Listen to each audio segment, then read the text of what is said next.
السلام عليكم ورحمة الله. ازيكم عاملين ايه؟ يا رب دايما تكونوا بخير. انا ام يزيد جايه لكم النهارده في فيديو جديد. لو عجبك الفيديو يا ريت تحطي لي لايك حلو منك، وكمان تشتركي معايا في القناه لو لسه مش مشتركه معايا.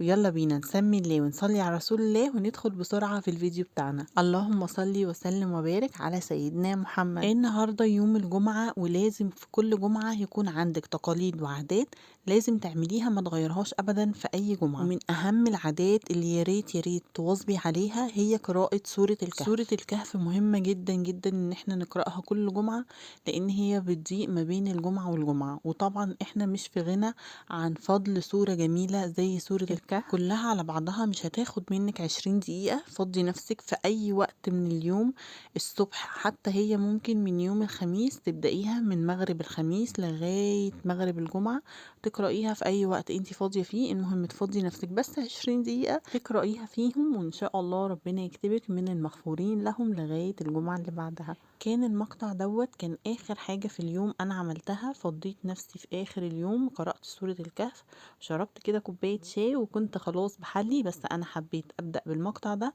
علشان أنا عارفة إن ممكن يكون كتير مش بيكمل الفيديو للآخر، فأنا قلت لا، أنا هحط المقطع ده في الأول علشان أشجعك تقرأي سورة الكهف معايا كل جمعة. وأكيد برضو من العادات الحلوة جدا يوم الجمعة إن احنا نصلي على النبي كتير جدا عن أي يوم تاني، وتشغلي قرآن في بيتك وتحطي كده بخور يكون ريحته مختلفة عن أي يوم تاني، عشان يحسسك كده بفضل يوم الجمعة، وعشان يشجعك إن اليوم ده يوم حلو جدا ومبارك وفي دعوات كتير مستجابة. واكتر وقت مستجاب فيه الدعاء باذن الله هو من بعد العصر لغايه اذان المغرب. حاولي تكتري الدعاء في الوقت ده، وان شاء الله ربنا يجعلك من مستجيبين الدعوه. يلا بينا تاني نصلي على النبي ونبتدي في اول اليوم بتاعنا. اللهم صل وسلم وبارك على سيدنا محمد وعلى اله وصحبه اجمعين. اول حاجه بداتها في اليوم طبعا قرات اذكار الصباح والمساء، وكمان ما تنسيش تقولي اذكار الصباح واذكار المساء، لان دي بتخلي في يومك بركه كده، وبتبقى تحصين ليكي من اي حاجه، من اي عين حاسده او حاقده او اي حاجه. بجد خليها برضو عاده في ايامك كلها، هتغير حياتك للاحسن ان شاء الله. وبعدين شغلت قناه المجد للقران وعليت القران عشان يسمع البيت كله. والنهارده بقى يوم الجمعه بيبقى يوم مميز جدا في الفطار. لازم نعمل فطار حلو كده وقوي ومتين، علشان بقى هو ده اليوم الوحيد بصراحة اللي بنفطر فيه فطار حلو كده. باقي الأسبوع بيبقى كده فطار أي حاجة، أي كلام، سندوتش جبنة، أي حاجة كده وخلاص. قشرت بطاطس وقطعتها صوابع وحطيتها بقى عشان تتقلى، وكمان قلت هقطع بتنجان. وكله النهارده مقليات، مش عارفه في ايه، بس يعني كان فطار حلو كده ومغذي، وكان بصراحه يعني ايه، جاي على وحشه كده، جاي على شوقه. حطيت على البتنجان شويه ملح كده عشان ايه، ينزل ميته وما يشربش زيت كتير. وكمان كان عندي لبن عايز يتغلى فحطيته كده في اللبانه، وقلت برضو ايه هغليه تمام كده. وطلعت بقى حته جبنه قديمه كده واخداها من امي حبيبه قلبي، ربنا يخليها لي يا رب. طعمها حلو جدا، هي اللي عاملاها. طلعت كده منها حته وقطعت عليها طماطمايه وحطيت عليها طحينه. يا سلام بقى، كان طعمها لذيذ جدا. هرستهم كده حلو كده مع بعض وكده خلاص تمام. اتحضرت الجبنه، هنشوف بقى هنعمل ايه تاني. كل ده طبعا كانت البطاطس على النار وكمان البتنجان. هنا خلاص كنت حضرت اهو، وطلعت كمان البتنجان بقى حطيته كده على مناديل عشان يشرب اي زيت زياده. وقمت كده بقى ايه، كنت عامله له الخلطه بتاعته اللي هي توم وفلفل بقى حراق او بارد زي ما تحبي. وكنت كمان قالية فلفل كوبي اخضر، وحطيت بقى اللي هي ايه فلفل بارد. انا كنت حاطه فلفل بارد مش حراق عشان اولادي ياكلوا معايا من البتنجان ده. كنت حاطه اللي هو الفلفل الاحمر الحلو، بيدي طعم حلو قوي قوي البتنجان، مع توم مع سنه كمون مع الملح مع شويه خل وعصره ليمون. وقمت جايه بقى ايه حاطه عليه بعد ما طلع البتنجان من القلي. وادي البطاطس اتحمرت، وادي الفلافل كنا جايبينها جاهزه ما قليتهاش. والجبنه القديمه بقى بالطماطم بطحينه والعيش السخن. وده كان فطارنا النهارده. وبعد كده عملنا شاي بلبن، واكلنا بقى شاي بلبن وبسكوت وكده. البتنجان ما اتاكلش كله، يعني حاجه بسيطه كده عشان هو الزيوت بصراحه، وكان بطاطس محمره وهو وكده، فكان زيوت كتير يعني. بس بقى هنا بقى كانت مواعين فطار، قلت برضو كده خدها كده في السريع اغسلها كده غسله حلوه. والبوتاجاز للاسف كان زيت جامد جدا، بس مش مشكلة، ان شاء الله نصلح كل الموضوع ده دلوقتي. هو احنا ورانا غير المطبخ وتنظيف المطبخ والوقوف في المطبخ؟ اكيد طبعا ما وراناش غيره، بس الحمد لله ربنا يدينا الصحة والعافية يا رب. ودايما كده قبل ما تخشي على اي حاجة بتنضفيها قولي اللهم إني أبرأ من حولي وقوتي وألتجئ إلى حولك وقوتك يا ذا القوي المتين. اللهم أعني ولا تعن علي، اللهم انصرني ولا تنصر علي. واستغفري ربنا كتير وصلي على رسول الله كتير جدا، إن شاء الله ربنا يعيننا ويقوينا على شغل بيتنا ونخلي دايما بيتنا نظيف ومرتب وحلو. الأكل بقى اللي كان فايض مني هجيب كده علب وهحطه فيها عشان أحطه في التلاجة وأفضل كده محافظة عليه. طبعا يا جماعة دلوقتي مفيش خلاص إن احنا نرمي أكل أو حاجة، صوني النعمة عشان النعمة تصونك. كانت دايما حماتي الله يرحمها كانت دايما تقولي كده، لازم نصون النعمة عشان النعمة تصوننا. اي حاجة تفيد منك حافظي عليها، هيجي عليها وقت وهتتاكل، ولادك هياكلوها. انتي مثلا لو جعتي ممكن تاكليها، لكن بلاش بقى نرمي اكل ونهدر في نعمة ربنا كده. والله اكيد اكيد حرام حرام ان احنا نهدر في نعمة ربنا. اكيد ناس كتير كتير محتاجة ان هي تاكل النعمة دي مش لاقياها، فاحنا الحمد لله ان ربنا مدينا النعمة دي، الحمد لله اللهم لك الحمد ولك الشكر يا رب.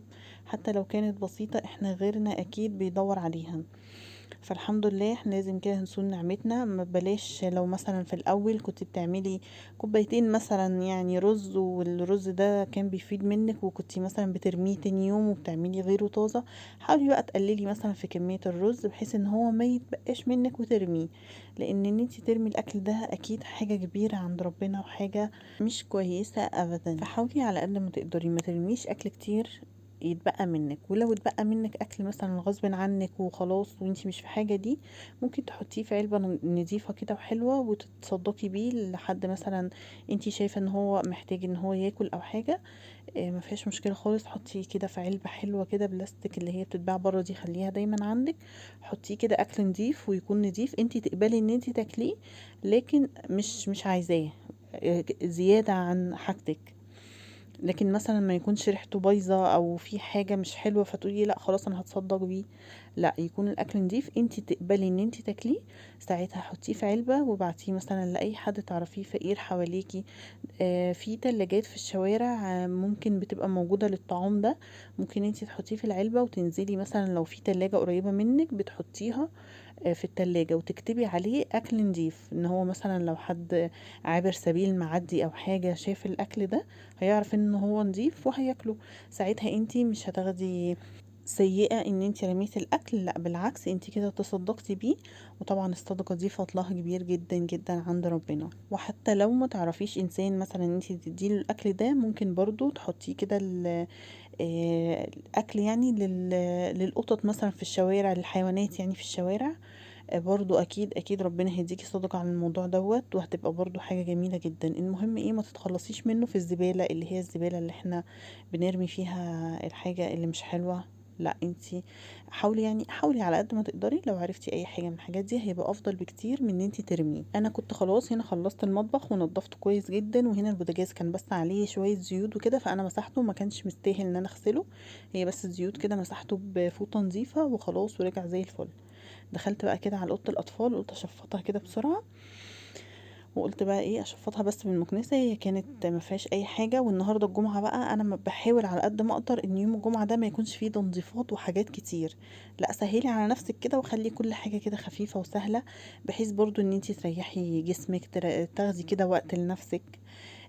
يبقى ليكي راحه في يوم في الاسبوع، يوم واحد بس في الاسبوع مش هيحصل حاجه. نضفتها كده وهي الحمد لله كانت نظيفة، بس انا كنت عايزة بس اغير لها الملاية بتاعتها، وقمت جايه مغيرة الملايات وكده، وحطيت برضو كوفرت عليها كانت نظيفة مفيهاش اي حاجة. وبس كده قمت جايه بقى معطراها ومعطره المصليه كده، عشان وقت ما تيجي تصلي تعطير المصليه ده بيبقى حلو قوي، بتحسي كده ان وانتي بتصلي عايزه تسجدي اكتر، يعني بتشمي كده ريحه حلوه حواليكي، بيبقى وقت جميل جدا. دخلت بقى على الغدا، قلت برضو اعمل غدا كده حلو وسهل وسريع، وهنا برضو كان من التفريزات اللي احنا مفرزينها سوا في الميزانيه يعني اللي احنا كنا عاملينها. طلعت كده صدر فرخه، طلعت اللي هو صدر واحد بس قطعته كده شرايح، وقمت جايه بقى ايه هعمل جنبها رز مبهر انا ما كانش عندي رز بسمتي فعملته عادي بالرز المصري. حطيت معلقه سمنه وحطيت فيها في معلقه السمنه البهارات، اي بهارات بقى انت بتحبيها، بس اهم حاجه في البهارات دي حطي بس ربع معلقه قرفه، هتدي للرز طعم حلو جدا. ونزلت بقى بالرز المغسول، انا بنقع الرز المصري كده، بنقعه قبليها بربع ساعه عشان كده يبقى حلو في السوا بسرعه. وحمصت بقى الرز مع السمنه مع البهارات مع كله، وبعدين قمت جايه حاطه فوقيها الميه وعدلت الملحه وحطيت فيها مرقايه، وهيبقى ان شاء الله زي الفل. دي بقى كانت صدور الفراخ، انا تبلتها بتوم باودر وبصل باودر وملح وفلفل اسمر وبس كده، ما حطيتش فيها حاجه تانية. والليمون بحب قوي احط فيها ليمون برضو، الليمون بيديها كده نكهه حلوه جدا. بس كده وسبتها كده بتاع ساعتين تتبل مع بعض، وبعدين حطيت عليها كسرت عليها بيضه، وحضرت بقى الفيجيتار. والفيجيتار هنا بيبقى حارق وبارد على بعض، الاتنين على بعض، عشان ما يدينيش بس ايه اللي هو يبقى حراق قوي عشان اولاد. الاستريبس ده برضو بيتباع عند العطار، بيدي كده طبقه مقرمشه حلوه قوي للفراخ من بره، وطعمه كمان حلو. بس وقمت جايه بقى حطاها اقليها في الزيت. انا طبعا ما بكسرش البيضه لوحدها والدقيق وبقسماط لوحده، لا انا بكسر على الفراخ ذات نفسها بيضه والفيجيتار والاستريبس ده، بس كده بطلعه من البيضه واقوم جايه حطاه كده في الفيجيتار، واقوم جايه قليه في الزيت، وطي عليها النار عشان ما تغمقش منك وكمان عشان تلحق تستوي. وحطيت بقى معاهم كاتشب كده عشان يشدوا اطفالي ان هو ياكلوا، كل الاطفال بتحب الكاتشب. وكمان صبيت كده بيبسي عشان يبقى نوع من التغيير في الاكل.